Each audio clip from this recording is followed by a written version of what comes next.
We have answers. Yes, so this is June 19th. Four.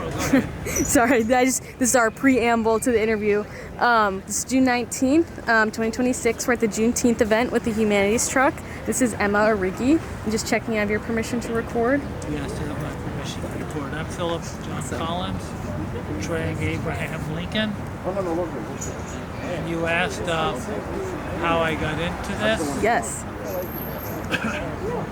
My landlord is on the Civil War group called the Civil War Defenses of Washington, and was they helped commemorate the Battle of Fort Stevens, which was on July 11th and 12th, 1864. This year, in 2026, it will be celebrated on July 11th, Saturday, 10 to 2 at Fort Stevens, which is still there, up at 13th Street. 13th Street and Georgia Avenue in the 4th District of East, behind the Emory United Methodist Church, which was a church in operation in 1864 also. Nowadays they have an apartment building around the church. It backs up to the battlefield, what's left of it. We use their gymnasium and their restroom, so there's facilities there in case it gets too hot or rains or something. So we'll have some large tents, chairs and speakers, and also smaller tents with exhibitors and booksellers and so on. Those may be indoors, the cellars. And this is a national park service. It was the original fort there. They had dirt walls because the dirt was actually better than stone or brick. Because if we use stone or brick, crack and open up an opening, whereas the brick would just absorb the bullets and shells. They had cannons facing outward. The troops had cut down trees for about a mile outside the fort, and there was a whole ring of forts of about 68 forts. The other forts, Fort Slocum and Fort Totten, would be able to cover with the cannon fire from an angle at the side, as well as the cannons pointing straight forward out of Fort Stevens. They could have large cannonballs, or they could have what they call grape shot, which is smaller, a lot of smaller things, larger than bullets, but just round, large marbles, but it was solid steel. And they could rip apart things. Just war can be gruesome. Let's not forget that. Yeah. So Abraham Lincoln was at the fort.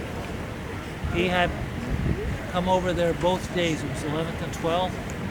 And one of those days he was up on the wall of the fort. There's a big rock there on the wall of the fort now with a bronze plaque, which depicts Lincoln, and the soldier standing next to him got hit by a sharpshooter who had been, they had put steps, the nailed steps up a tree, and he was high up in a tree about a mile away. They were probably aiming for Lincoln, but they got the next soldier next to him. The joke is, get down, Mr. Lincoln, do something safe. Go to the theater. Where, of course, he got shot at Fort Stevens. That's the modern joke. But in those days, a lot of the people who were at the fort later said they had told Lincoln to get down. But Lincoln was not touched at the fort, but he was shot at. What are you doing here? He did have his tall hat on. He was a very easier target. He was 6'4". I am not 6'4", but I do this for free. Some of the 6'4" Lincolns they charge. So I'm not a full-size Lincoln. The hat adds some length. I'm a compact Lincoln. Yeah. So the landlord got me involved in this. And then with that also, we heard about Frank Smith had a trip to the Appomattox battlefield, the last day of the war and Lee's surrender. And Frank Smith is the founder of president of the African American Civil War Monument and Museum in D.C. We're here today at the monument across the street from the museum, reading the names of many of the 209,000 colored troops who served during the Civil War. The names of all the colored troops are inscribed on large pieces of plaque in a semicircle around the museum, the monument, which has 3 colored troop soldiers and 1 colored troop sailor on the outside.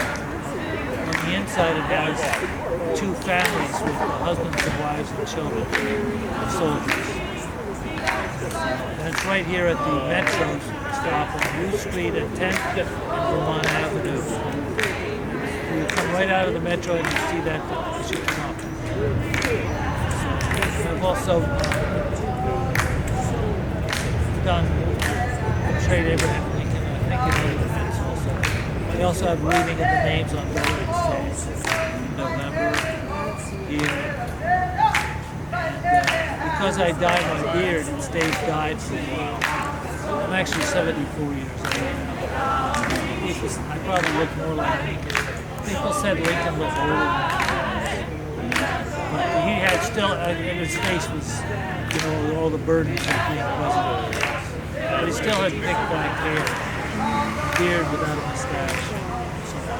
So he's very well known when he looks like. At the museum, they have a statue of Lincoln outside with a lap desk and signing the Declaration of the Emancipation Proclamation.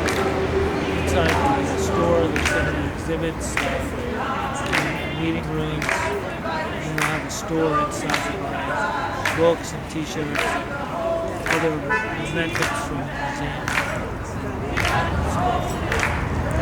How many years have you been coming to this specific Juneteenth event? This will be my 3rd year here. Okay. Do you feel like... 4th year at Fort Stevens. Coming up July 11th, Saturday. Do you feel like kind of coming to this event at all, like, kind of gave you a new understanding of Juneteenth, or kind of like taught you anything about it that you didn't know before, or gave it I you meaning? I didn't know that there was actually that many colored troops, 209,000. They researched the nation make sure they had it right. I'm also, you asked what other events. On April 16th was D.C. Emancipation Day, 1862. There were 3,000 slaves in D.C. approximately. That was called compensated emancipation. Was it back wages for the slaves? No. It was compensation for the owners, because they said, I bought that slave, I paid for him, he's mine, you're going to have to pay me. Well, Abraham Lincoln was involved in this because when he was in Congress for 1 term, 1847 to 49. The election was in 1846.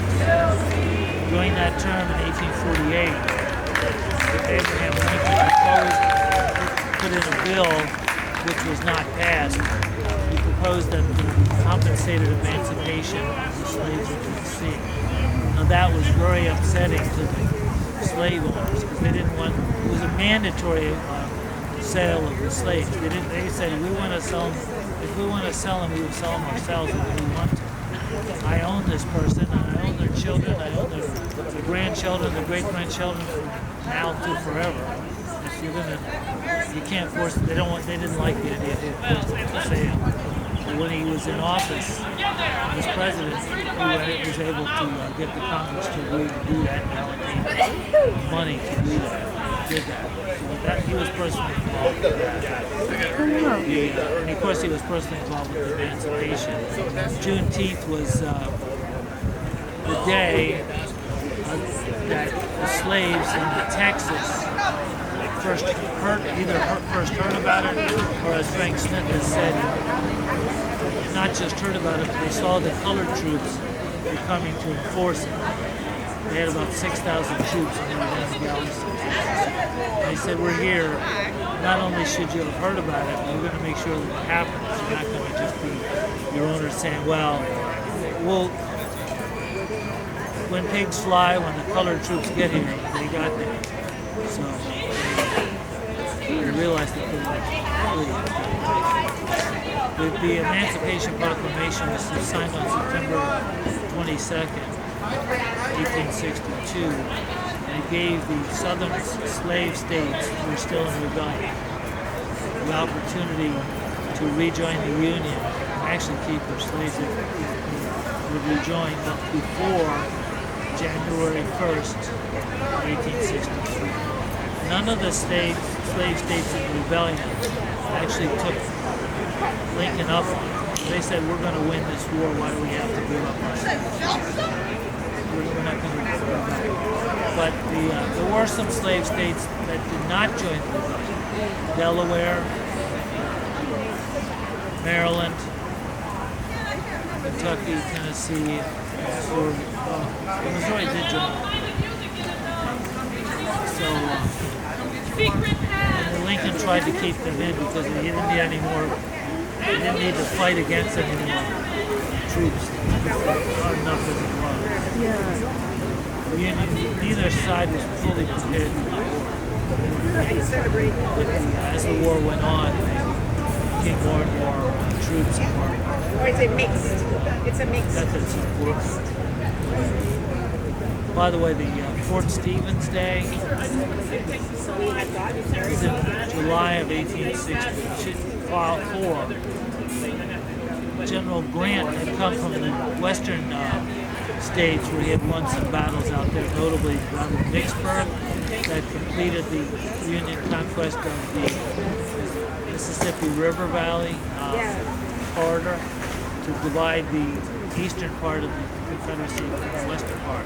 Then he was made Supreme Commander of the Forces. He was fighting against General Lee. He had taken all the troops out of the 68 forces, maybe a few troops down to surround what's called a siege of Petersburg, Virginia. And because there were no troops here, General Lee, who was under the siege, managed to get a soldier out to, on the outside they had General Jubal Early with some Confederate troops. He told them to walk the Shenandoah Valley to the other side of the mountains, and then to go into Fredericksburg, Maryland, or Frederick, Maryland, and then cross the river, Monocacy River at Monocacy, and come down, even though he was a southern troop, to attack Washington, D.C. from the north. Because from the south, they would have had to fight along the river, and the Union had a lot of guns to sink the boats. So it was easier for them to come around from the north, even though the south was shorter. Because the boat sinking the troops. So they did that, and they had a telegraph line from Washington, D.C. all the way down to Richmond and Petersburg. Now that line, they could, in those days, it's just dot and dash. All you have to have is either electricity is flowing or it's not. So they did not need to have as multiple wires like you do with a telephone or with the internet or television or anything. It was just a simple wire that had to be a dot and dash. So they had it hung in trees and over fences. Sometimes they had dedicated fence posts. They could hang it under bridges. And if it broke, they could just put it together so there wasn't electrical contact. It was just the electricity was on either for a long time with a dash or for a short time with a dot. They had the Morse code. You were able to carry that all the way down there. And they had troops protecting it, I'm sure, carrying it. So he got the message down. Because they came, it was like a day or two before that they realized that General Jubal Early was already up north. And he got stopped at Monocacy for a day, which he had 15,000 troops. We had troops in, the Union had troops in Baltimore under General Lew Wallace. And there was one of the reasons Monocacy was important because there was a railroad bridge crossing also. So he took the train, he took troops up on a train, part of his troops, to Monocacy, and halted, prevented them from crossing the bridges, the railroad bridge, and the carriage bridge, pedestrian bridge. And then they sent the train back, and they got another trainload of soldiers. But the commanding officer on that train, he heard the battle, guns going off at Monocacy, and he said, "Stop here, don't go any closer." And he didn't lead his troops into the battle. And he was a coward, and he was court-martialed. For the most part, we don't repeat his name. But the bridges, the Confederates managed to cross the river because they had scouts going down the river, and they found a spot where they could wade across, and the horses could walk and swim across. There was a ford across the river. So they forded across the river and went behind the Union soldiers, and they realized they couldn't fight from both sides, and they left. They had stopped them for a day though. Another thing that helps, there's a couple other things that help slow down the troops coming to Washington. One thing is it's a significant distance up to Fredericksburg. It takes like 40 minutes by car. And these guys would walk, when people had horses, not everybody got a horse because you needed a lot of ground to grow the grass for horses. So they had they did have some wagons and some cannons with wheels on them, wagons for supplies and so on. The day was hot. It was hot July days. That helped slow them down. The other thing is when they got to the boundary of D.C. in Silver Spring, Maryland, the Postmaster General of the United States was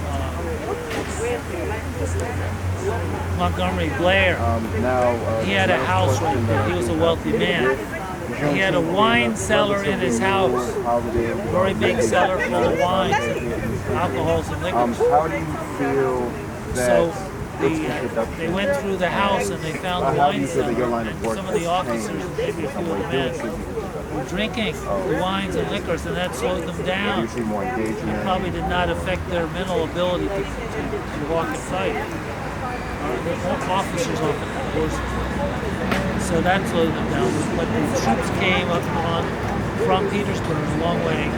They had steamships since the early 1800s. They had paddle wheel steamers brought them up to Washington to the 7th Street dock.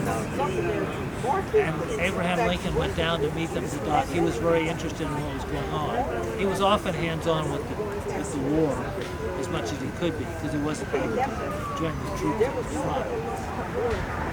But he went down to the 7th Street docks and he told the soldiers, soldiers, General Jubal Early is coming to attack Washington down Georgia Pike. You need to get up there. You can't be late if you want to beat Early, General Jubal Early. So the soldiers marched up to Fort Stevens, which was on Georgia Avenue, Georgia Pike, it was known in those days. Now they had brought out they had hospitals for troops in Washington. So they had brought the soldiers who could walk or stand or sit in a chair and hold a rifle. And they were behind the fort walls. And they had some clerks who were not trained soldiers. They came and brought them up. But the Confederates had some knowledge of this somehow. When the professional soldiers came with their standards and their discipline and their marksmanship, their cannons, the Confederate soldiers did not attack very fiercely. They were outgunned. They were getting killed if they got too close, so they left. There is a battlefield about a half mile or a quarter mile north of Fort Stevens, also on Georgia Pike, with about 40 Union soldiers who were killed. And they have some monuments to some of the regiments that were fighting. And Confederate soldiers who died were at Grace Episcopal Church on the far side of downtown, the north side of downtown Silver Spring. They were buried there. Later, the Union troops, I think it was October, were able to follow General Jubal Early, chase General Jubal Early into Virginia and basically finish off this whole army there. They had losses continuously, and finally they that left General Grant with the only big army left, and later in April, it took a long time because they had a siege around Petersburg, but they still were holding out until about April of 1865. So Jubal Early was surrendered in October 1864. When the breakout happened, they managed to break out on the western side of Petersburg. And they were trying to go to Shenandoah Valley and otherwise west and just outrun the Confederates, outrun the Union Army. Well, they weren't able, there wasn't a railroad route ahead. So neither side, they were walking and horse riding, and there was a number of skirmishes. Then they got to Appomattox Courthouse, and they were trying to break out from there, but the Confederate troops had already gone west of them. They were trying to go west. So there was actually a group of Confederate troops that stopped the last breakout attempt west of Appomattox Courthouse. And there is an Appomattox Courthouse at the time is still there with some other buildings. It's not a modern village, it just stayed pretty much the way it was. Or they tried to restore it to the way it was. And there is an annual ceremony. Down the road, there's a Civil War museum. Well, that's really cool. Thank you for sharing all that with us. I really appreciate it. Thank you so much.